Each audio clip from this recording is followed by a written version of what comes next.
Good morning, afternoon, or evening, or whatever time of day it is when you're listening to this. We are back with yet another episode of the Winnipeg Market Watch podcast, returning with one of our most popular guests of all time, the widely requested Patrick Hilario is back with us again to talk about real estate, lifestyle, and all the awesome stuff that he's up to. Patrick, how are you doing this morning? I am doing well. I guess. I think we lost your mic there a little bit. Oh, test. Can you hear me? You there? Yep. Can you hear me? Good. Yeah, I can hear you. Okay. Test. Sweet. No, doing well. Thanks for having me on. Pretty excited. Fantastic. Of course, as usual, we are also joined by Denzel, who's had an extraordinarily busy couple of months with all of his crazy real estate stuff going on here. So I think everybody's going to have an awesome time having a conversation today about what happened in the market and then, of course, what exactly we're going to expect in the future. Before I dig into the data, Denzel, any just initial broad thoughts on what we saw in May in the market here in Winnipeg? May definitely was probably one of my most busiest months, personally. And I do think that if I can compare what I was feeling last year around this time and what I was up to, this far exceeds in terms of just the amount of business that I have ongoing. Um, but yeah, it's business as usual for us. We're still looking to buy flips, rentals, development, all throughout Winnipeg. And yeah, nothing too much different, but in terms of just how much that we're doing, it's certainly more right now. Fair enough. It's we're into the prime selling season, and I think as I break down the data, you guys are going to really get an understanding of what exactly has gone on here over the past while. So for those of you who do not recall, we actually had a bit of a down month in April where the HPI or benchmark price for Winnipeg dipped to 484,400, although we essentially more or less erased all of that very small loss and shot back up just a hair under the all-time high here in the month of May. This leaves us up 8.75% year to date and 6.74% higher than we were in 2024. So my feeling based on just what we've seen so far in June, now that we're recording these podcasts a little later, we have a bit more context as we talk about this data, but also what we saw in May, I've got to say, I feel like any dip that might have happened 60 odd days ago, we've certainly recovered from that. And I'm actually expecting the next print to be even higher. Would you guys generally agree with that? I think it's hard for me to tell what because I'm obviously paying attention to a lot of what's happening with regards to the real estate market here in Winnipeg, and I feel that the it's running out of steam a little bit, the market. I think that because there's a lot of inventory here now in comparison to, just even 2 months ago. I was just talking to a guy and he was calling it March Madness. And if you look back at kind of a lot of the crazy sales that happened, 2, 3 months ago, and those really high sale prices, it happened during that period. And I think because of the tight supply, that's kind of why we saw that. Now talking about like inflation and stuff, I mean, it's been so unpredictable as to like what's gonna happen with the Bank of Canada and rates. But yeah, I don't really have a stance yet. I still need more information. Fair enough. Any thoughts from you, Patrick? Yeah, talking about inflation, I don't think not inflation. Interest rates are going to go down anytime soon. I think it's still pretty hopeful. I think we'll have to see more people want to get into real estate, more of I guess good news, not like war news and stuff before any of that changes. Fair enough. So that actually brings me to my next topic. There were a lot of people that thought the Bank of Canada was going to cut rates on June 4th, which obviously now that we're recording this on June 21st, first day of summer, by the way, congratulations, everybody. No rate cut on the 4th, and the next meeting is on July 30th. So a lot of the talking heads and rate experts in Canada seem to believe that there should be at least two rate cuts of a quarter point each towards the end of the year. I'm of the mind that I think there's probably going to be three, and I might be biased just on the basis that I've spent probably way too much of my free time looking into the condo market crisis that's going on in Toronto and Vancouver, especially right now. And I don't think the Bank of Canada likes what they're seeing there, but the other numbers for our economy are just apparently good enough that they don't want to try to overheat the rest of the nation to bail out people who might not have made the most well-advised real estate deal in 2022. So the most interesting part of that, and that's the second half of what I just said, which is the other markets might overheat.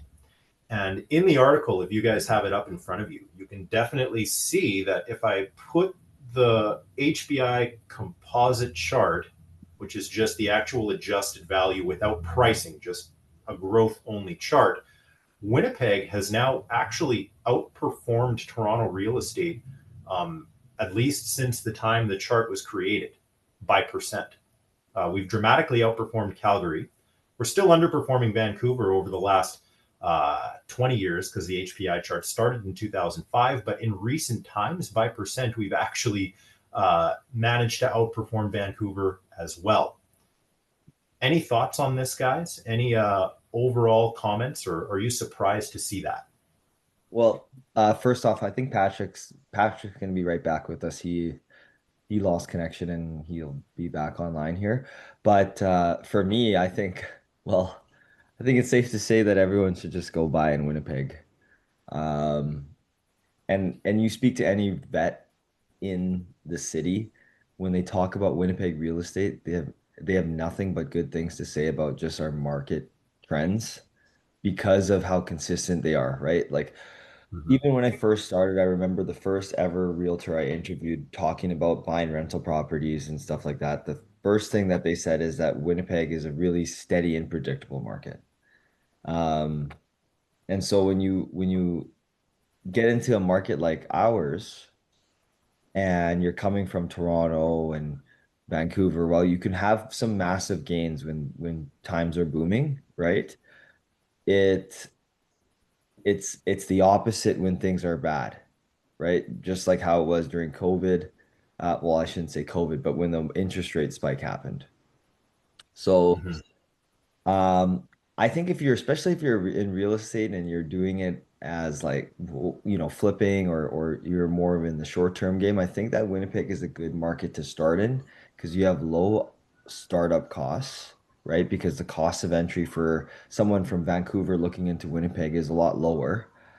And then secondly, um, while it feels like the competition is strong with other people in the game here on the investment side, there's a lot of deals out there for everyone to make money, you know. Um, and maybe that's just me thinking abundantly, but I do believe that there's more than just that one deal. I think a good friend of mine, we all know him. His name's Bryce. We were talking and he said to me, and I don't know, Keenan, if this is true or not, but he said something like 1,500 houses trade off market every year in Manitoba. That would be interesting to know for sure, because this has been a widely discussed data point in the real estate community for a long time, and there's no real way to know. Yeah. It's a speculative opinion, but I don't think that it's necessarily entirely crazy. I would have guessed it would be lower just on the basis that, for example, there were 1,200 sales in May on MLS for detached homes In May? in May. Okay, Well, so so 1,500 wow. off market a month would mean that the Oh off no, I market, mean a year, a year. oh, a year. Okay, Hmm. that would make more sense. I actually thought the off market pool of property would be far larger than 1,500 a year. But Yeah. I So would guess that off market accounts for about 25% of transactions. And that includes with or without realtors involved, person to person, for investment or not, would have been my guess. But that is not backed by anything other than just intuition. yeah, so you think about that for a second, right? And that you're just this one guy in a market, me for example. Like Mhm. to say that I couldn't find like 5 deals inside of that 1,500 is a lot. I mean, is like, I'm not going to say it's easy, but it's not impossible. Like if you're actually doing the work, right? So Right. going back to what I said about Winnipeg being a good starter market for someone who's trying to get into real estate, and let's say you're from Ontario or you're from, these bigger cities, um, it's a good place to start. It's a good place to start. That's a good point. Like when you want to play the real estate pricing arbitrage game and just see from location to location how things are going throughout Canada's metro markets, which I don't know that Winnipeg really counts as that just yet, but like it's close enough in my opinion. Um, the gap of what it takes to have a cash flow positive rental that's likely to yield some kind of appreciation over time here versus what you need to pay virtually anywhere else is pretty dramatic in my opinion. If your choices are essentially you either buy in Halifax, Winnipeg, Edmonton, Regina, or Saskatoon, or maybe Quebec City or Montreal, which might be even slightly more difficult to invest in, just due to the language barrier and some of the different property laws that they have out there. I would have I would have ventured to guess that many investors would probably either bet on the East Coast or bet here Yeah. on the strict basis that it's probably the most stable major city of the bunch that's still affordable. And that funnels back into my ongoing thesis about the financialization of Winnipeg real estate, where more people are starting to view the property in this city as fundamentally a financial instrument and then only secondarily as a residence by which you can reside. And as that happens, the pricing is sure to increase because it's seen more as the asset and less as the shelter. And that's been I've repeated myself every month now saying something along those lines. But that I think is fundamentally what's driving our pricing upwards. And it will only hit a cap once we can no longer build homes for a reasonable amount of money within the range that the benchmark sits in. Yeah. Or our city just keeps getting bigger and people just start living further. That is also a potential option, but I'm not exactly counting on it, although it's possible. Winnipeg's actually a really good place to live. I know that everyone clowns on Winnipeg pretty consistently here. Nah, we got the Sea Bears now. Yeah, we got to see all kinds of good stuff. And we made the playoffs into Yeah, this second round this year for the Jets, so we're pretty good. absolutely. I'm happy about it. Come to Winnipeg, enjoy. Stay out of 4A if you want to come for a vacation. Come down. Yeah. It was recently College and Boyd are not that bad though. Yeah, well, that's also true. I was recently with an out of town buyer who actually flew into Winnipeg to purchase property for this exact reason. That it was this individual's opinion that property in our city was very attractively priced for the rent that it could produce. But this buyer's area of interest was centered around some of our roughest locations, specifically Point Douglas, 4A, a couple properties in 4B, but the south part. That kind of general subsection. 9A and 5A were on the list as well. Like you guys kind of get the idea of where I'm talking about, like the downtown core areas, homelessness, crime, and drug use abundantly present everywhere. And after going through the gamut of those showings, this buyer says to me, well, I can see why Winnipeg lives up to its reputation. To which I stopped and I said, excuse me, you asked me to bring you here. Like you told me you wanted to go to the worst of the worst to collect your rent. And it was unbelievable that this individual almost, axiomatically disregarded the fact that there is a lot of money in this city and some of the most impressive property you can find anywhere in a long, long way because of an extended tour through our slums. And I think a lot of people feel like Winnipeg is cold, full of gun and knife crime, and it's a junk city that you can't live in, but couldn't be further from the truth. And that's not even a real estate conversation. That's just a livability and enjoying our city kind of talk. So don't buy into that. There's a lot more Winnipeg than 4A, by the way, for all of you guys out there. If you want to come and check out this city, I can give you a lot of recommendations of fun stuff to do. Crazy. Yeah. Back to real estate, though. Denzel mentioned that the crazy prices are not something that we're seeing right now as often in the month of May, and then also with the data in the month of June. Okay, wait, hold on. Yeah. We there's don't get me wrong, there's still some crazy high sales happening for sure, but they're just not as um um it's not like every house because I swear in March there was like 3 weeks where every house was going like 60 to 80K over ask, and we were just like, how did that get that? How did that get that? How did that get that? Like every house. And then now it's kind of like, there's more inventory out there. So, um, people have options, right?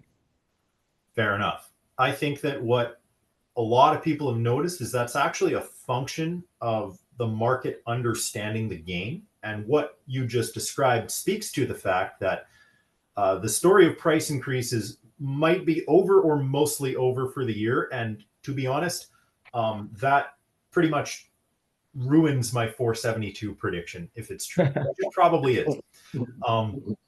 We're at a benchmark of just shy of 450-ish, or I think we're at 451 or something like that. Hopefully we can get close so I don't seem totally wrong, but I've always been one to like make a bold stance and then own it and see what happens after. But this is the time of year where pricing's got to be more precise. You can still obviously go for a bidding war. We have 60+% of homes selling at or above asking in the current market. That's a very large amount. That is 2022 early kind of amounts, by the way. The difference is nobody's pricing for 100K over when you're in a market where there's almost 900 detached homes citywide available at all price points. That's about triple the supply we had in December. But the transaction volume is still very strong. So it's an interesting gamut. When I'm working with buyers, I need to remind them at this time of year that even if a price is high, it's still worth writing at or close to asking because it's probably not going to be 100 grand over.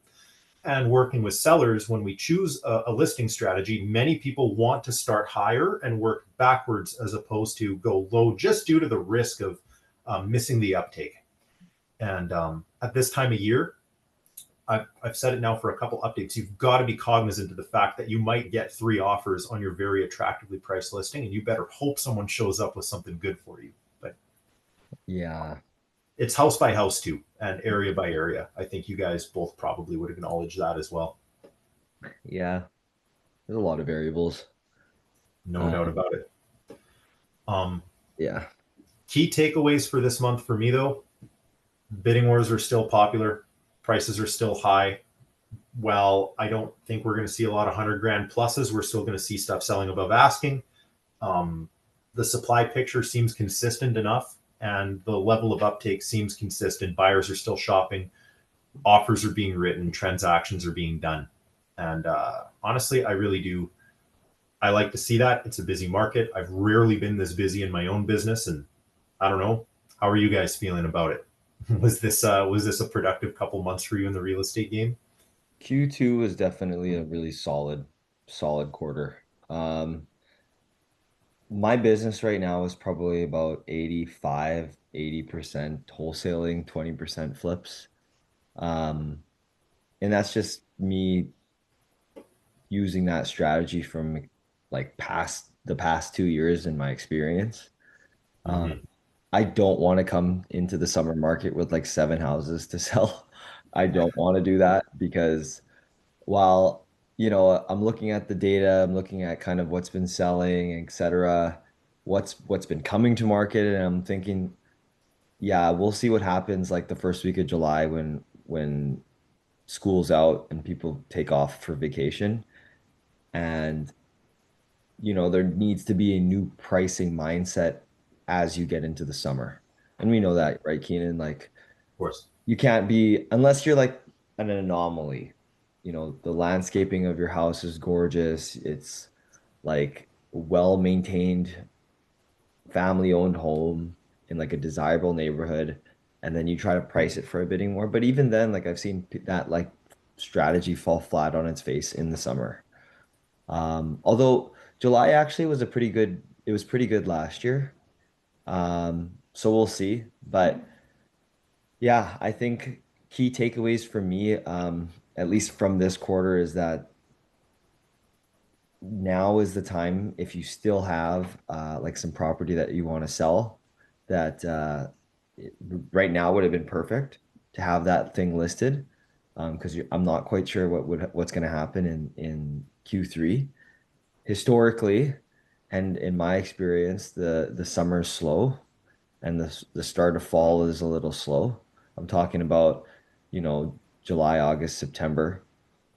And then we've been having like this late push like in the fall, like in November all the way up to mid-November to about Christmas. Like I don't know if you remember this, Keenan. I just felt like during that period there was property that was going to market and it was getting bid up. Yeah, and it can And it was definitely. in like mid-November to Christmas, I swear. I do recall there was a wave near the end of the year last year where that did happen, Yeah. and there was a pocket last summer, and if I recall correctly, it was actually mostly August and September that last year turned out to be a bit of a lull, but it did pick up again in October towards early November. Now, Yeah. I took a vacation mid-November last year. I don't exactly know what happened specifically around those couple months that I was away. And then December is December. Like if you're going to list, then you got to have something really quite awesome. Otherwise, waiting for January, I think, has been a really good play for most people. And the conversations I'm having presently today for stuff that's not absolutely imminently coming to market in the next 3, 4, 5 weeks, give or take, is should I hold this thing and try to time it where this is a January or a February deal? And it's funny now that, it's the first day of summer and we're talking about that for Yeah. stuff that might be ready in August or You're talking something. about winter. You know, so as both of you guys are probably at this point going to be primarily on the sell side of real estate rather than the buy side, where are you guys at psychologically with that? Because I've always been of the mind that you can sell something in any month, but I would agree there are certain times that are better than others. Patrick, I'd like to hear from you on this in particular. Mm. Yeah, a big one for me is like being okay with where we are in the quarters. Like you said, first quarter, second quarter, better to sell.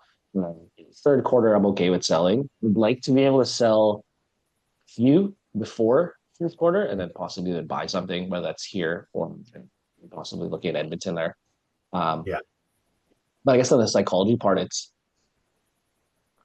being able to be okay with where the market is and then adjust as we go. Like we were talking earlier with the deal that worked on. It's like, hey, if we got to adjust the marketing, we adjust the marketing. If we have options, and then that's kind of the beauty with owning a rental portfolio.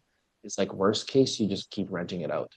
Like as long as you got a good deal, cash flows, you can possibly even increase your rents if you get new tenants in there. You always have options versus if I was still in the building my rental portfolio, um, well then what options you have? You have to find a good deal and then buy it. Whereas on the sell side, I always feel a lot more abundant on the sales side. As long as you don't have like house that's super trash, you got to get rid right away, and you have like a bunch of investors knocking at your door.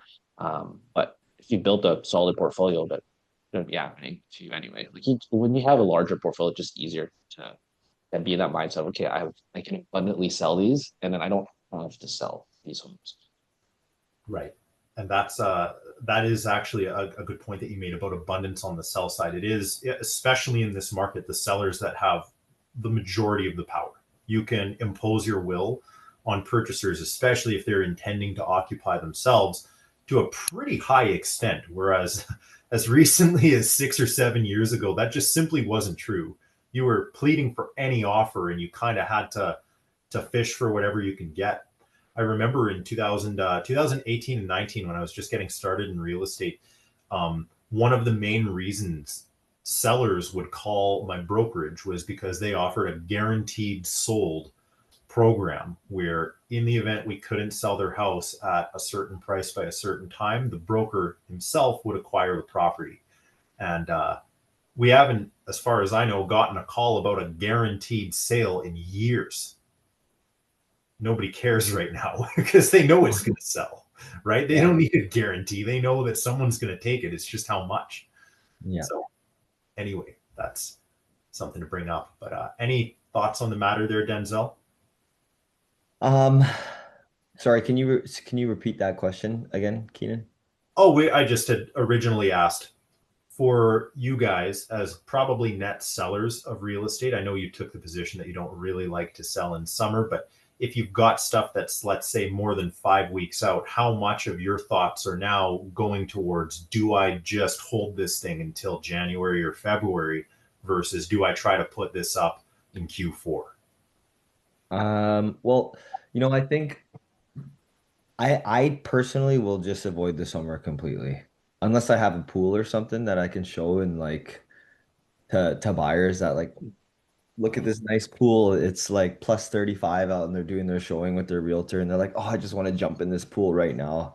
Let's write this offer." Like that if I had something like that, then I'm yeah, sure, we can sell that. But recently I had a conversation just yesterday with one of my partners. We have a house in South River Heights right now that sat for about a month because I was unsure of whether or not we should pursue like a full-blown renovation where we're moving walls and adding rooms and etc.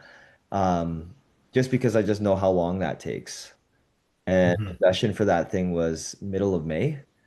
And I'm looking at the calendar. I'm like, well, when we finish, we're going to be like second week of July, first week of July. So now what we've done is I've stalled out the start date for the construction so that when we finish now, we're listing like September. Um, yeah, that's just me again making a decision based on experience. Uh, if I could come to market in July, sorry, if I can come to market in September instead of July and avoid having like 20 days on market or 15 days on market or just stacking days, I'd much rather choose that timeline. Um, Especially then now you factor in what could possibly happen with rates in the later half of the year, talking about rate cuts, et cetera, making things possibly more affordable for homeowners. I think it would be smart to skip the summer and list in the fall. If you're owning things in cash, yeah, sure. You could hold it all the way up until January. Finish your reno now and then hold the thing until January and just cut the grass and shovel the snow, I guess. But if you're not and you're using other people's money at high interest rates or you know the banks are lending you and it's a higher interest rate and you just can't really bear the holding cost, then I would say, yeah, you should probably just make whatever money you can and then move on to the next. So if you have to list in the summer, then list. But thankfully, the projects that I have that are actually that we're working on right now, two of them are owned completely in cash with a partner of mine, and then one of the houses are just really low interest rate, so we don't mind carrying it for a little while longer. So that last part, I think, is really the heart of the answer. Is it's mostly situational, Yeah, right? Like if you've got the luxuries to do these kind of things, then go ahead. If this is something that is circumstantially going to be better to get off your plate, then there you go. You got to do what you got to do. But yeah. very interesting perspective. I think a lot of people are going to have found a lot of value in what you had to say with your comments there. So thank you for expanding on that for everyone to hear. Um, I'm going to transition this a little bit and ask Patrick to give us a bit of an update on some of the really popular topics that he went over with us in his last episode, which was, I'm going to try to pull up exactly when it was, but it was very nearly a year ago now. And Up there. yeah, so Patrick, from our last episode, you talked a lot about how you've done a ton of coaching for investors. A lot of people wanted an update on the dating coaching.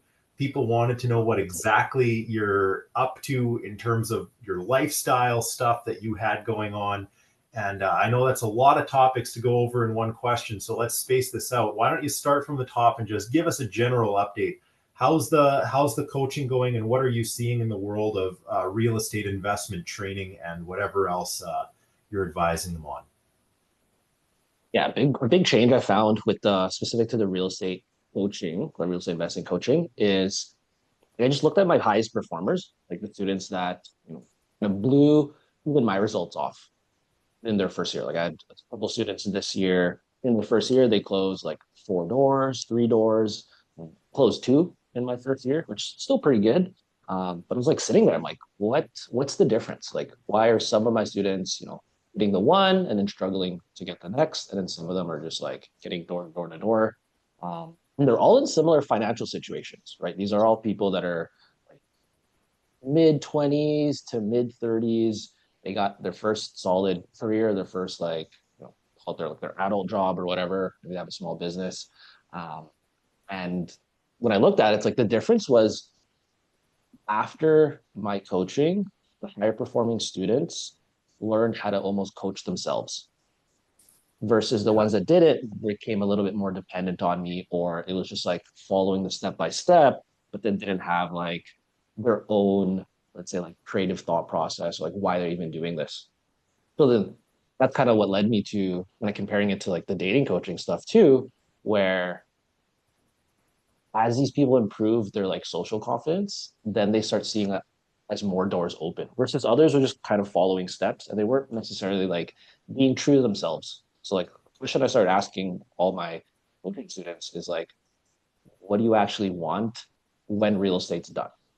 There's very few, my students anyway, even myself, like I'm not trying to be in real estate forever. Like it's just a vehicle Mhm. that allows us to get the life that we want, right? Like Pencil's got a Yeah. daughter.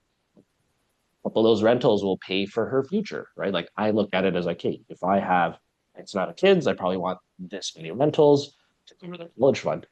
And it's really reverse engineering what they actually want and that identity that they're trying to have. Um, and it's funny because I'll compare the finding investors to dating, where it's like you don't want just the first people to say yes to you. It's a very scarcity kind of mindset. And I get it. I was a new investor. I had to take, funds at less than 5 grand to put together a down payment and able to close a deal Mhm. like that.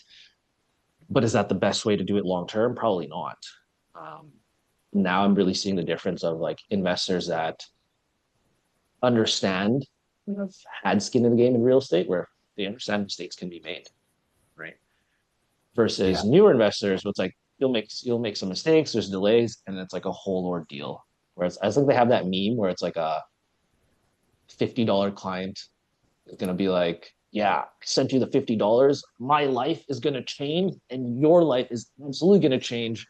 I'm gonna be all these questions, and I'm gonna make your life fairly difficult. Versus like $50,000 clients, just like, okay, here's the funds. What do I gotta do? Um, and I find it's the same with like the dating. I had a big transformation I find. It's very similar to real estate too, where they'll go from being someone who doesn't understand like dating or like female nature or like how does it like what are they even trying to do with their dating life, finding someone that gets it, and then it's that identity change similar to in real estate where it's like someone goes from I'm an aspiring real estate investor actually being a real estate investor. Then there's almost less like they're not trying to perform, they just learn how to like be themselves. um, that takes time and reflection. It's like, again, why are you getting into real estate? Why do you even want to improve your dating? And it all just circles around because most of the people I coach are guys. And the common theme is, yeah, they want to get into real estate. And why? Well, they want to make money. Okay, why? Well, it's because they want to like have family, get married, and have kids and stuff. So okay, well, you can do both. Like if you know how to market for deals, like you take those same skills and learn how to market for people you like. And you're not just again, you're not just saying yes to everyone. It's not just like everyone that says yes to you, you're gonna like want to marry them right away, want to close that deal right away. You're still filtering out. And a big one I guess core concept I learned in the past like 90 days is to get clients to be okay with rejection. Like it's okay to say no to deals. It's okay to lose out on offers. It's not the end of the world. In fact, if you're going to be in real estate for a long time, you're probably going to few offers rejected. You're going to have to sell all your homes the first time you list them, let's say. Same thing with the dating. Like you're gonna marry every single person you date. That'd be a little weird and creepy. Like you don't want to actually say no to people, especially if you're being authentic to what your goals are. True enough. And it's funny that just the reverse engineering of the entire reason of why somehow gets these people to just figure it all out. It's it's surprisingly simple. Like you'd think there's more complexity to the matter, but if you just ask people why enough to get to the logical end, all of a sudden the real problem presents itself. And I take it that's why the dating portion became at least somewhat popular with everything that you were up to there. Now, one of the things that I've been wondering is how many of these dating people eventually go to real estate, and how many of them started with real estate and went the dating direction, and where was the overlap? Was there crossover from one side to the other back and forth? Or was it mostly like, okay, I came here for real estate, and then after we had this discussion, I'm just a dating coaching student. And then after I figure that out and I get a girlfriend, I'm not interested in property anymore. Versus, hey, I'm coming to you for dating advice, and now I've got a girlfriend. Now I'd like to get into real estate. You know what I mean? Yeah. Find it starts more of clients will prioritize real estate and money. And once they have that handled, then they jump into like the dating stuff. Or they'll Okay. already come, they've already have a portfolio, they have like a decent worth already, and then they'll be like, okay, well, I've done the money thing. Um, now what? If you want to find someone. Um, I rarely find the case, can't think of anyone actually, other than myself that prioritize the dating before um, the money stuff. Um, yeah, yeah, now that I think about it, everyone that I've coached starts with learn the financial literacy, doing the real estate, and then they transfer that skill over. I did it the opposite. Like I never really wanted to, like as a kid, I never grew up being like, I'm going to be an entrepreneur. Like I always wanted to be a teacher. Um, Mhm. and then one of the things I like wanted to figure out when I was younger, I was like, hey, what are the things that are actually really important in life? Who you marry, where you live, and then like what you do for the rest of life, like your purpose of your work. So I was like, okay, well, I'm going to figure out the dating stuff because honestly, that's probably the easiest one. Like figuring out real estate is way harder than figuring out like your dating, especially if you just put yourself out there and you have a decent level of confidence. There's so many mental blocks for someone to start real estate when they've never done it because it's so like mysterious, right? Versus like your average person probably's been on a date, maybe it wasn't like the best date ever, or they don't fully understand what they do, but they kind of like fumble their way through it. Good luck fumbling your way through real estate. Like maybe you Yeah. get a deal or two, but like if you actually don't know what you're doing, it's really hard. Where you can get lucky and like fumble your way and find someone, or like just get lucky. Um, Real estate, you got to be very intentional about it. It's really taking that skill and then applying it to the dating stuff. I did it backwards. Like I learned the dating stuff after I figured out. I was like, cool. Well, I got a girlfriend now. Like, you know what? And I had a friend who was like, why don't you just take these skills and go sell something? Like you're doing sales and marketing. I'm like, I guess that makes sense. And I started figuring, okay, what value can I offer? And so I led it to the financial literacy and then the real estate stuff. But yeah, all these clients, they usually figure out and get started in real estate, build a net worth, and do the dating. I've also learned to like not work with non higher net worth individuals, especially with the dating stuff, because it's like it's it's vulnerable, right? Like a lot of Yeah. guys have an ego, like, oh yeah, I got it figured out. Like I don't need to worry about this. Um, Versus once guys have like the money to afford it, they're like, yeah, I don't want to waste time. Like just give me what I need to do. How do I on framework so I can think about dating properly? And then not become a target is a big one. Uh, Especially as a dude, like I see so many guys that they make good money, they have a high net worth, um, they're almost like walking targets. It's like they're almost using their money as a means to attract people. Whereas I don't teach that at all. Like I have a joke where if anyone asks, like when I was single and everyone asked what I was doing, I just say I work at McDonald's. Like, they can tell that you don't actually work at McDonald's. But it's like, oh, haha, what does this guy actually do? Uh, I always tell my clients like never lead with money. It's not really a good look. Um, So you don't want someone to just want you for money, obviously. So let me just ask a question to expand on that. What exactly do you mean when you say targets? Like a target to whom? Like prey to which predator? Yeah, prey to like, yeah, Like uh, that, you know. yeah, like gold diggers and stuff. Yeah, because all it takes, like, sometimes all it takes is like someone to go on a date and then like offer it to paying for like a fancy dinner. And you're like, oh, why is she like not as interested? And then she'll like this girl will be out and hang up like, oh, like all this time. And it's like, it's because you're leading with money, dude. Like Mm-hmm. people can tell if you have money and you have that confidence. You don't need to like flaunt it. Um, there's certain identity shifts and like characteristics that someone that has actually something, built a net worth, built something that they're proud of, that you don't need to just like directly say, oh, I make X amount of money or I have this much money, like flaunt it. Be able to tell with like how confident you are. They'll be able to tell with how you negotiate. Most people that have built a higher net worth or in business, pretty charismatic. Like they'll say like thank you to waitresses and servers, and they'll treat people in a almost at a higher level with their communication. Like you don't need to money. And again, that's it. We can always talk about where I know so many guys that'll coach that are higher net worth and they're like afraid to actually like be themselves or they're afraid that people just like them for money. Again, we just go through a question of why, like why, and it just ends up becoming like identity issue that they have where they think that they need to do XYZ to be attractive versus you can get rid of all your assets. Like you're still you still have the skill set and the mindset to get all that stuff back. Um, you shouldn't tie your identity to just the money. It can be one sided. So I find that like, yeah, cool, fix the investing, money's handled. Now you're into dating stuff. Even after that, it goes back to just them figuring out what they like, whether it's like activities or um, hobbies that they enjoy or things that are actually make them unique to them. One example, if I find is pretty common with my clients, is a lot of my clients like anime.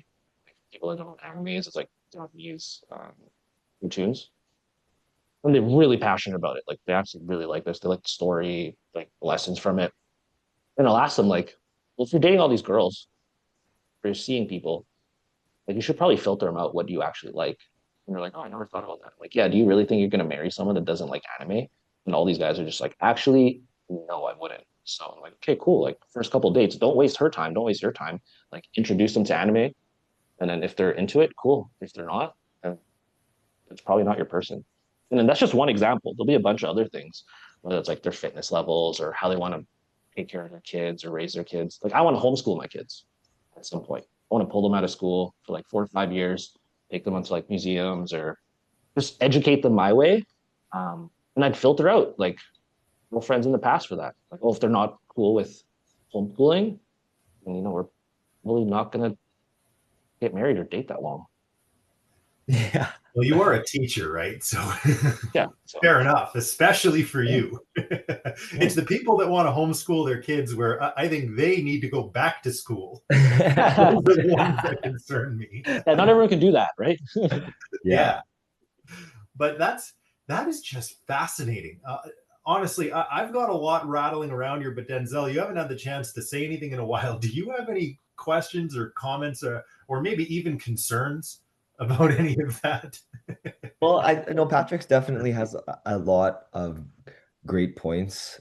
Um, Related to real estate specifically, I do believe that you need, in order to have some level of success as like a real estate entrepreneur specifically, or any kind of entrepreneur, sales is such a important piece of any business owner. Like you need to have strong salesmanship. Um, as a business owner because that's what brings the money through the door. Whether you're selling tech stuff or you're a service-based business and you're selling cleaning or carpentry work or detailing for vehicles, like just anything that requires like generating leads, if you can find success in dating and being able to like directly approach somebody, ask for what you want in a respectful way, and walk out of that conversation with what you came in as like your goal. Like for example, let's say I'm at a party and I see this pretty girl and I want to get her phone number, right? If I have the Tell her confidence, this guy. yeah, exactly. I go, I want to go get her phone number. I walk up to her and I'm like, whatever, introduce myself, ask her maybe what she's here for, and then ask her for her phone number. I can easily say that's not that different than knocking on someone's door and asking them if they want to sell their house, right? Or going and booking an appointment with an investor who I don't even know outside of like real estate in my own circles and saying, hey, do you want to go grab a coffee and we can talk, right? Not that different. The dynamic of like that specific skill isn't much different than like getting a date, right? Um, Now executing obviously is like a completely different topic and another set of skills that you would need, right? But point being is that like I do think that if you have, the skills to get girls or guys, whatever your preference is, or if you're a girl listening to this, um, you could be successful in any business venture that you have. So I would say, yeah, I think dating has a strong relationship with sales skills, and that it's an absolute necessary thing to have if you're going to be a successful entrepreneur in real estate. Because you could also just be like a passive investor too, buy a couple rentals, and that doesn't really take much skill because maybe you have a high paying job or a pretty decent paying job and you just save up over the years and you're like, that looks like a good rental. I'm going to buy that one, right? There's no sales skills there because you called the realtor and the realtor's doing that job, right? But for me, for example, as someone who like finds property and like wholesaling, et cetera, whatever, or even just buying for myself, yeah, that's going to take a lot of work. I get a call, random person, and I'm on the phone asking some questions about a house and I'm booking the appointment. Tell me why I'm able to walk out of that appointment with a signed offer. And it's not because they wanted to sell. It's because I had like the skill set to actually lead them to that result, right? Because they didn't know they couldn't make that decision on their own, and that's why they're calling, right? Mhm. Um, yeah, so thinking you said it so well, Patrick, that like real estate's like this mysterious industry because I remember before getting in, I was like, holy crap, like there's so much specialized knowledge that you require to like have success in real estate because it's marketing, it's sales, it's understanding finances, there's legal things that you need to have a pretty decent understanding of. Like there's a lot of moving part. Construction, never mind. Like there's so many things that you would have to know that you look at that and you're like, holy crap.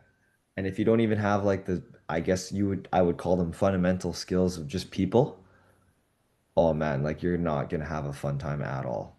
Because you can't just, Mhm. what did you say? What was the word that you said? Or how did you say it? You, You're not you gonna can't fumble your way through Yeah, real fumble you your estate. can't way through real stumble. estate. Yeah, you can't I stumble mean, you in. could, but then you'd learn pretty quickly that there was a lot of mistakes and you're going, oh shoot, right? Mhm. So yeah, that's all I have to say. I think again, just summarize that. Really easy to understand. Dating is if you can get really good at dating. I'm not saying committing, just the dating part, like getting the dates, executing on the dates. That has a strong relationship with sales skills in real estate. Honestly, it's true, and it's funny that that correlation exists. But one of the main questions I wanted to ask you, Patrick, is when these guys who come to you for the real estate or the dating, either way, but particularly my question is mostly going to be on the ones that are financially there already and they understand how money works and they've maybe got some security, possibly at least a decent paying job, if not a high paying job. Tell me a little bit about what these guys' lifestyle is like, and how much of this dating component is, okay, we need to do like a lifestyle refresh. Like we got to get you in bed and on time. We got to get you eating right. We got to get you working out, or at least doing light exercise. And then, maybe do more cosmetic stuff in addition to mindset stuff as well. You mind letting us know what that kind of situation looks like for these people? Yeah, no, totally. In the beginning, I get them to almost ignore the self-development side for a little bit. So it's like, cool, we can get you to dress better. We can get you in the gym, get you into like some cooler hobbies or things that you're into. But I just start them off with like, can you walk up, say hi, start a conversation, and then not even like think about dating, just be good at socialization. Mm-hmm. From there, then it removes that barrier of like, oh, I'm scared to go say hi. And then you get them to, okay, now you become a little bit more direct. Now you actually want to state or ask them out on a date or get their contact info or whatnot. Um, Only after they've gotten results, then I take on like the self-development. And I want them to do it for them, not just to do it to like attract some like, cool, going to the gym is awesome. No one's gonna fake that. You probably should go to the gym, some sort of exercise or routine. That being said, you don't want to do that just for someone else. If you do that for you, one of even my own coaches, Owen, there, we kind of joke around where it's like, I'll take someone up on stage who like has been working out like for 12 years, super consistent in the gym, and then you take a look and he asks the audience like, would you be able to tell that he works out? It's like, yeah, sort of, but unless you're on like roids nowadays, like no one can really. It's more so like the feeling that you build, the confidence that you build. It's like that intangible. It's like, yeah, I walk into rooms with a little more confidence as I work out. I trained this morning. I knew I conquered those, not obstacles, but I conquered that part of my routine in the day. Can you really tell that you're like that much in shape? Not really. I've never really like, my fiance's never been like, oh my God, like you look so different from the gym now. Like she'll like maybe point at my butt if I've been doing like squats and stuff as a joke. But like, is it really that different? Not really. So I get them, yeah, to pause on self-development for a bit, just be good at socialization, learn those skill sets, and then after they'll start making those changes. Again, based on the life that they want, not the person that they want. So I want them to realize that, yeah, in the beginning, we'll market to you, because like, hey, we can help you like fix your dating. A lot of this is related to real estate, improve your marketing, improve your sales skills. But what they really need is like deep identity change, where it's like, cool, I thought I wanted to attract someone. What you really needed was to become the person that you can actually achieve who you want. And a lot of that is like just building, like, if you build a life that's cool enough, you're not going to have an issue with this, especially if you're just able to say hi and meet enough people. The big issue I find is that these guys are not meeting enough people, mostly because they have busy schedules, right? Like we all have busy schedules. They're working their job. They'll do a little bit of real estate, invest, do a side hustle. Usually they have something, and it's carving out the time. And I give them a minimum, like try to get at least 2 dates a week, especially if you're serious about this, right? If you actually want to find a wife, like 1 date a week is cool. You'll meet 50 people in a year. But two, you get to like close to 100. And for sure, if you, it's like kind of like shopping for real estate, right? If you go through if you do 100 dates, even if you don't find that person during those 100 dates, like you'll have a deeper understanding of what you actually need in someone, what's actually gonna be beneficial to your lifestyle versus what you thought you wanted. Mm-hmm. No, that's a brilliant way to put it. And honestly, I love that the message is so much just learning how to love yourself, bro. Like just So take, cheesy, but it's true. yeah, that's like literally all it is. It can be really refined down to that. Of course, like the specific examples are something else. And I think that a lot of people could do some good with just like a little bit more of a, let's find out how I can actually love myself a little bit better. Not even for the express purpose of being liked or desired by others, but just so you can walk into a room and go, I actually like who I am. Like I've got to deal with me every waking second of the day. You've got to deal with me for like maybe an hour. So I better walk out and still be okay with who I am because you get to leave. Yeah. I don't, you know?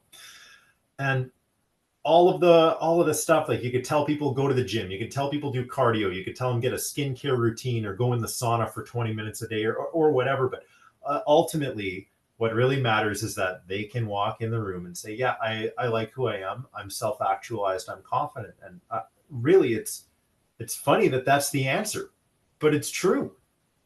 And I think that the really shocking thing about all of this to me is that nobody ever talks about it.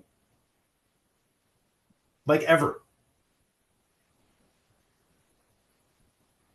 Because it's deep. Yeah. Yeah.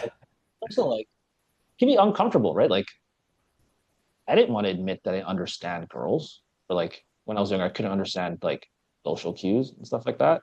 Like, I didn't want to admit that. And it wasn't until like life really kicks you in the nuts, you're like, oh, I should probably figure this out. It's going to affect other aspects of my life. Um, Mm-hmm. yeah, I get it. It's hard. Like, no guy wants to admit that. Um, Same thing with when you decide to actually take your money seriously. Like, no one wants to sit there and be like, damn, I'm broke. I should probably read a book on this or find Mm-hmm. someone who's figured out the money and investing side. It takes a level of like kind of dropping your ego a little bit and just being, hey, I'm here to learn. And that's again one of the big differences I found with students, whether in real estate and dating stuff, that should take it further, is they take a lesson-minded lifestyle where it's like, cool, this is like our social laboratory, whether I'm talking to investors or I'm trying to meet my future wife or whatever it is, meeting all these people. Um, we want to test out what works. Like, is this really me? Am I being like authentic? Um, can I figure out how we can make win-win relationships with investors or this person I want to go on a date with? And then if not, what's the lesson, right? Um, and then they keep just going through that loop and extracting all these lessons. Is just because. So I guess I'll give you a clear example. I was helping a man out with a breakup, and then he was looking at it as like it's this negative thing. I'm just like, was it a negative thing the whole time you're with the relationship with that person? He's like, no, obviously not. Like there are good parts and there are bad parts, but there were some good parts. That's why you stayed with that person for its amount of time. So like, why do you look at a breakup as a bad thing? Like, yeah, it sucks. You have these like quote unquote negative emotions. Um, and I give him this like thought experiment where it's like, what if all the negative emotions that you were taught were bad were actually good? What if we lived in a society where when you felt sad or angry or guilty, that was actually a good thing? Well, then you would just feel the emotions as is. That's actually being human. They don't want to teach you how to block out your emotions. Like, yeah, you should grieve because you dealt with this breakup. Um, but what's really going to help you if you sit there and like cry about it and then not do anything, or you sit there, if you got to authentically cry about it, like cry about it. It's all good. That's being human. Like you're literally grieving losing someone or losing, maybe even harder would be like the future plans you had with this person or the future identity you had with this person. That that's not easy. Um, but is it necessarily bad? Maybe, maybe not. Like, what can you take from this relation that's going to help you with the next? Like, to be honest, most people's relationships don't work out. Like, if you look at all the relationships you had, most of them didn't work out. Otherwise, you would be dating those people still, and usually just end up with the one person, right? So it takes a bunch of effort and let's say lessons and experiences until you finally get right with that person. And then when it comes full circle, it's really you just getting right with yourself.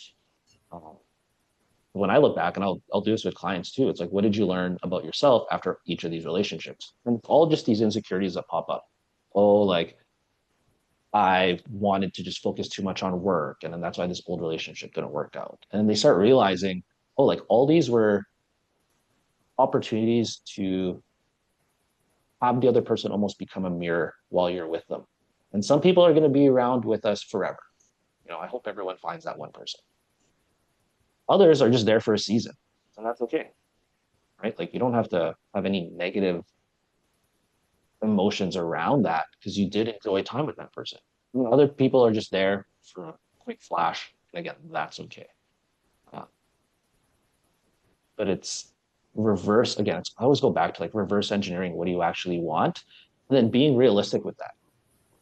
So a common one is like these guys are like, oh, why does it cost this much for this program? And then I'll ask them like, how much value would you place on like your life? It's like it's a pretty big investment. Mm-hmm. It's probably take it seriously. If we're going to spend this much on real estate, um, I could have all the doors I want, um, but like my fiance, my future wife, is way more valuable to all the homes.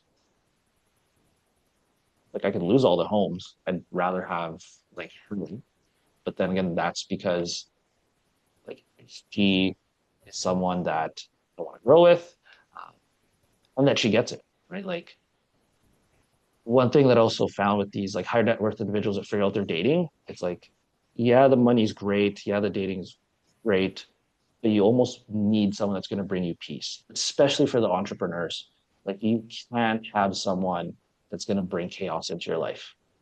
Mm-hmm. It's just going to derail so many things.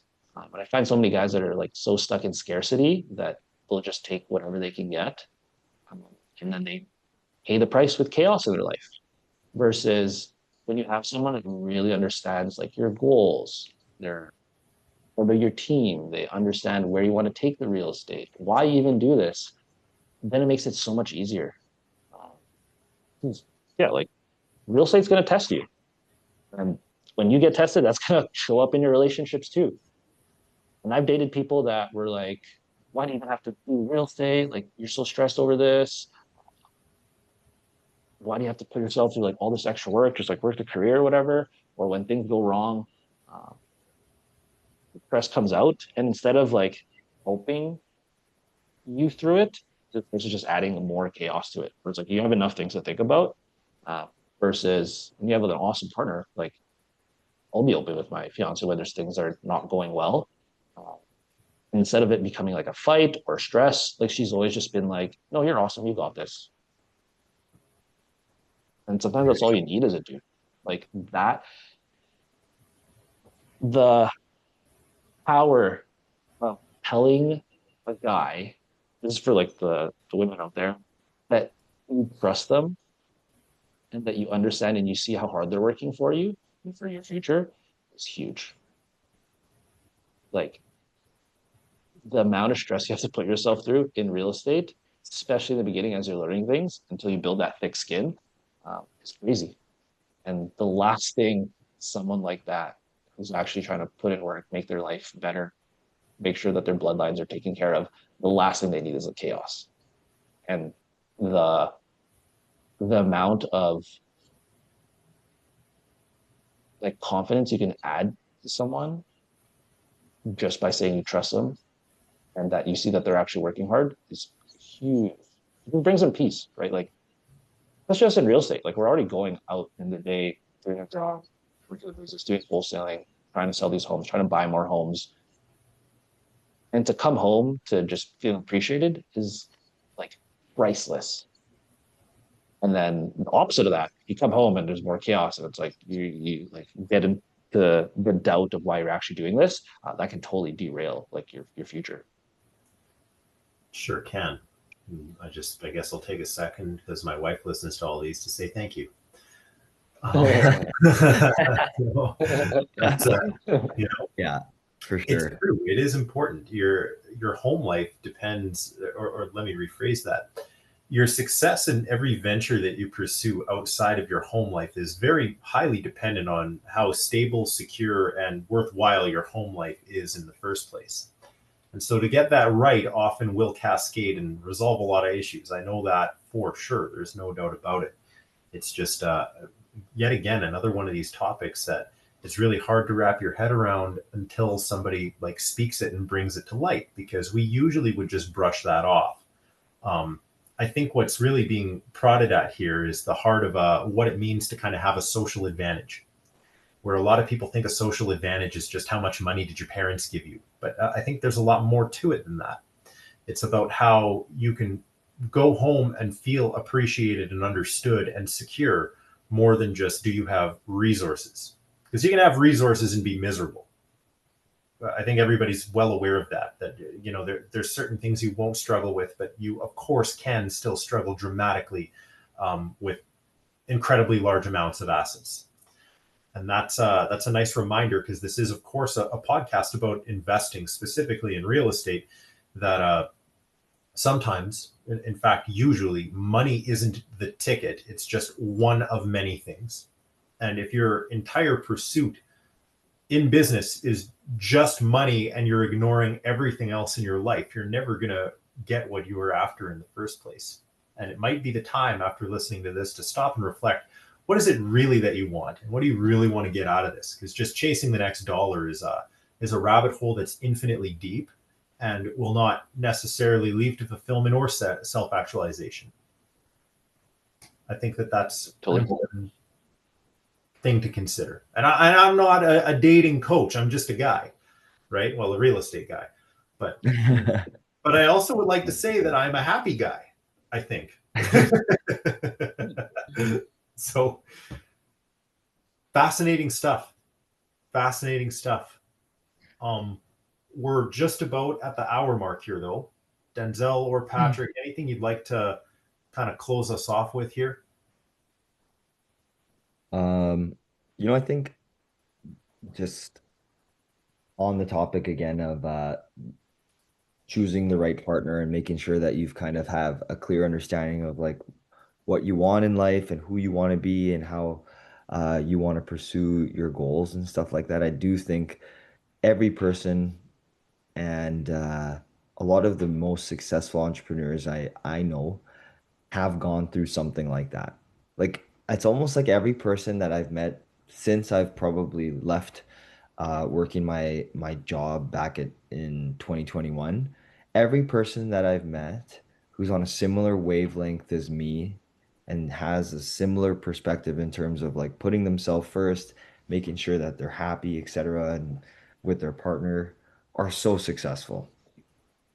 Um, if you can wake up every single day, no matter how big your problems are, and still attack the same day as you did the day before, regardless of how that day went, says a lot about how good your mental health is. Mental health is something that's talked about a lot more than it was 10 years ago, for sure. Um, but if you have strong mental, like if you have a strong uh, mental, I don't know if I worded that the best way, but the sky's the limit. There isn't any problem that's too big for you, and you can do anything. Um, I know for me, I'm dealing with what I would feel if anyone else was in my shoes.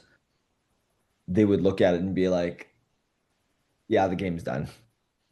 This game should have been done like a long time ago, right?" But knowing myself, like this is why I go to the gym. This is why I still give back in the community with my sports. Um, this is why I'm still an amazing dad to my daughter and an amazing partner for my girlfriend. Um, and it's just because I take care of myself first. Because no matter what, like at a certain point, you look at all of the issues or things going on in your life and you go, there's no way I could do this in a day. And you get really realistic with like how long something's actually going to take and maybe even conservative and say, I might be in this for 24 months, but if I can have the same mindset through the next 24 months, there's an end to it. And then you think about like, well, like how old am I going to be after that 24 months is over? And I'm like not even 30 yet. And then you go, well, 30 and onward should be pretty freaking awesome, right? And then the nice thing about it, and this is maybe it's because of sports actually that I have like the way I think the way I think. Um, like it's almost like never nothing's ever too bad. or it's never so bad that it's like the world's gonna end. It might feel like that for a little bit, but it's almost like, when you're down 30 and you look at the clock and you're like, it's only the first quarter. Like there's so Yeah, much more game left to play, right? And then you just get back out there and you wipe your shoes and you get back on the court and you play, right? I don't know. And yeah, there's this topic that we were talking about can go for like episodes and episodes and episodes, right? But the bottom line is you take care of yourself first and be intentional with that. Don't fake it. You can't fake it. Um, yeah, just good things will happen for you. That's my closing statement there. brilliant stuff.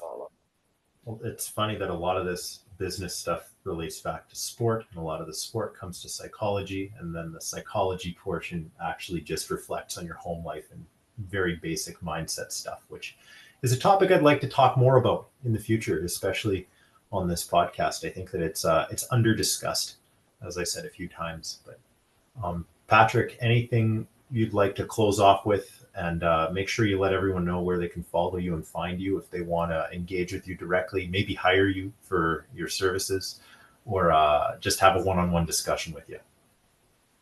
Yeah, sure. No, I think Denzel hit right on the head there where yeah, your mentality is so huge. Like being able to take care and have that like winning frequency where it's like no matter what gets thrown at you, it's like yeah, it sounds so cheesy, but all you gotta do is not quit and like extract the lesson. Like, cool, you made a Mhm. mistake. That what did you think was gonna happen in life? Like you think it was gonna be perfect the whole time? Obviously not. There's gonna be those ups and downs. If you can still yeah keep that same solid mindset of like, hey, what can we extract from the lesson? How can we focus on winning, making ourselves better, is huge. And the other side too, whether it's real estate or like the dating, is just being more social and having people around you that fill your cup and you can fill their cup. Um, just Mhm. try getting into real estate when you're surrounded by naysayers. Try to like fix your dating when you're surrounded by people that don't think it's possible. I think it's just around looks and money, as opposed to just who you actually are, who you can become. It's way easier if you actually have the base level social skills. Like if you have, I'm a firm believer if you build a good social network, getting into real estate is easy, just because you'll be around people who believe it's possible that are on that like positive mindset. They will actually want to build something better for themselves, and the conversations is different. Like if you bring problems to this group of people, they're all talking about solutions. Okay, what can we do? XYZ, cool, let's execute. And you're not looping around negativity. Same thing with dating. If you are surrounded by people that want to see you do well, they want to have you meet people that they might know, um, your social circle is going to help both those areas so much. Because now you don't have to do all the lifting. Like what Denzel said, there's so much to learn in real estate. You're not doing this alone. Um, and that's one of the things I show with like the dating stuff too. It's like, yeah, you could do this quote unquote on your own, but if you have a social circle around you that helps, it just makes it way easier. Because again, now you're not just having to like sniper approach people. You could just have your friends introduce you to people. It makes it way easier. And they actually want you to win. Like they're not gonna try and sabotage you and set you up with someone that's not good for you. If you have a good social circle, they want you to get that next level too. Find that person that's going to make you happy. Um, and you don't have to do this alone. And that's where we want to build with like Alliance Real Estate. You guys want like help with like the coaching side. Well, you don't just get coaching with myself, you get access to like a community of people that get it, right? Because I know that it can be lonely, right? Especially in the beginning. There's going to be people that doubt it, especially if you're new to this and you haven't been exposed to real estate or your friend group hasn't. It might not make sense to them. And that's okay. Like I don't have to have all my friends be super into real estate, be super into like the social dynamics of the world. But I can have a community on the side that I can talk to about those things. Um, and that actually helps you build way faster. Because now you're not just like a lone wolf trying to handle and tackle what the world's throwing at you. You actually have a community behind you that you can go back to. You can ask questions. You can figure out mistakes they've made, and you can avoid those mistakes. So yeah, the community aspect I find is huge. 'Cause, yeah, you don't want to be alone doing all this, and it's more fun too. No doubt about it. Build your tribe, as they Mhm. say. Make sure you find your people. And that's a brilliant note to end on. But just Patrick, what's your contact info if people want to find you on Instagram or whatever app of choice you have? How can they reach you? Yeah, you can find me at Patrick J Hilario on Instagram, and then on YouTube you can also find us at Patrick J Hilario, little Y, capital T. Yeah, reach out on Instagram if you want to set up a one-on-one session, reverse engineer what are your goals when it comes to real estate. If you want to get started, if you want to scale, whatever that looks like, or if it's the dating stuff, we can talk about that too.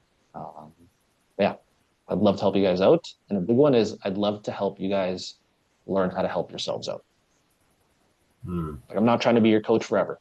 I'd love to. I'd love to see you win. But my proudest moment as a coach is when you learn how to coach yourself. So now you become independent. And now you can start extracting lessons and hey, pass it down to the community, to the group. Helps us learn too. I'm always learning as well. Brilliant. Brilliant. Brilliant. Looking forward to chatting again. For those of you that might have noticed, we are recording these a little later in the month as normal. A lot of that's just about the scheduling and how the early part of the month is busy for everybody. So expect us again in 3 or 4 weeks' time. But thanks for listening. And Denzel, Patrick, have a great day. And I'll talk to you both real soon. See you guys. Yeah.